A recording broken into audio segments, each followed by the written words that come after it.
Kujuta nüüd korraks ette, et sinu elu on selline Lego klotsidest ehitatud küla, milles tegutsevad ja toimetavad erinevad Lego mehikesed.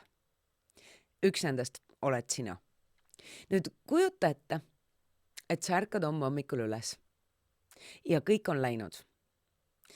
Kõik need majad, kõik need lossid, kõik on lihtsalt juppideks lahti võetud.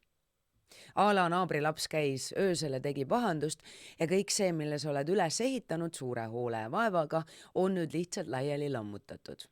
Aga sul on endiselt see alus, see suur legoplaat. Ja sul on nüüd väga suur hunnik legoklotse.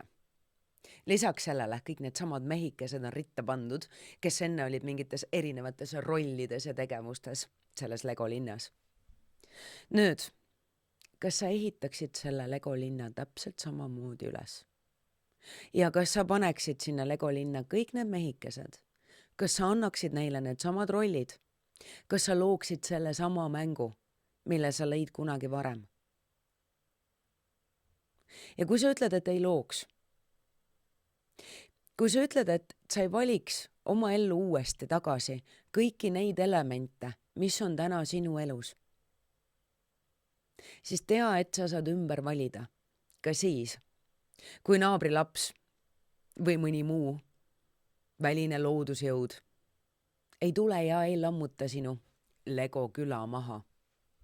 Sa saad neid elemente ka ükshaaval välja tõsta. Ja sa saad väga paljusid asju ka jupi haaval ümber kujundada. Aga väga võimalik, et see, mille külge sa klammerdud, on see, mida sa ei valiks uuesti, kui sul see võimalus avaneks. Ja see paneb asjad perspektiivi.